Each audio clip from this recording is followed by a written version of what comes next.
today we're focusing on translation, and translation is just another way of saying sliding. So the basically points will slide on a coordinate grid, and we can describe their slides by saying whether they are down or right or left or up, and use coordinates to explain maybe where they started before they were translated and then where they might end up after they were translated. So if we're looking at this coordinate at point A, that starts at 3, 8, goes across 3 and up 8. But if point A was going to go down 2, what's going to change in the coordinates? Well, if it's going down 2, it was here, it's going to go down 1, 2 to this point here. Now if it goes to that point there, that would be 3, 6. So if we know after the translation point A, the first coordinate doesn't change. That's because it's not moved on the left or right, has it? It's only gone up or down.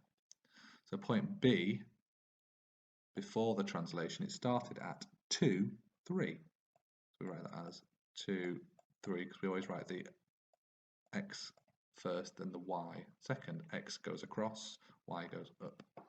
But then let's say that point B moved 3 to the right. So it was here, it's going to move 1, 2, 3 to the right. So now it ends up here.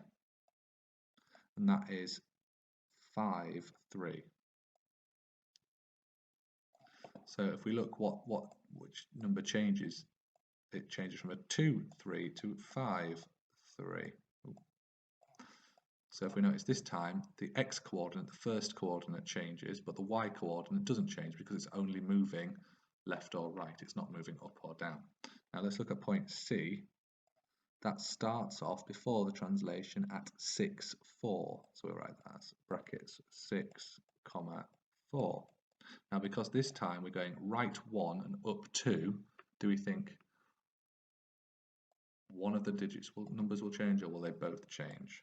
They'll both change because we're changing going left and right on the x-axis, and we're going up or down on the y-axis. So we're going right 1, so we're going to go right 1 and up 2, 1, 2. And that takes us to the point 7, 6.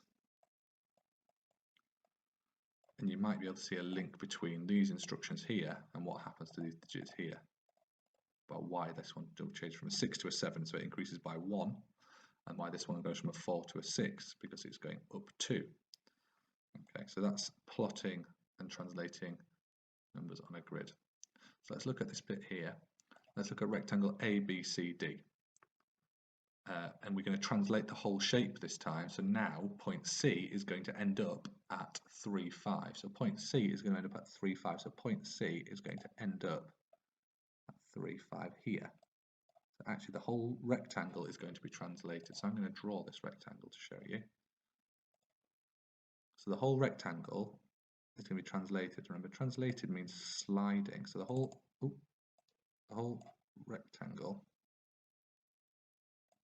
is going to move. So it's going to go 1, 2 places to the right, and it's going to go 1, 2, 3 up.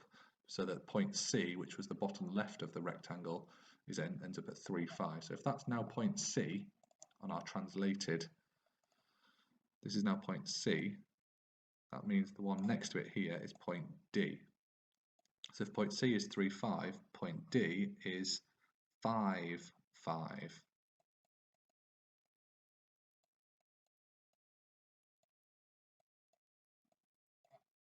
That means point A would be up here, and that would be so point A would be 3, 8.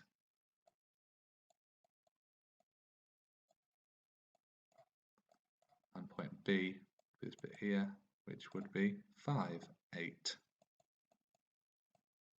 So these are some different ways we can use translation and coordinates when we are working in maths.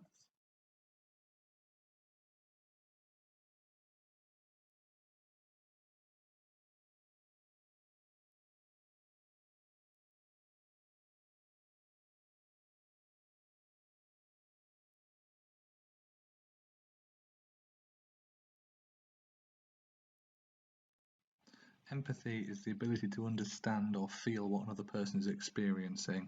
So to kind of put yourself in their position. Sometimes it's described as being able to stand in someone else's shoes, imagining what it's like to be them and what they will be thinking and feeling.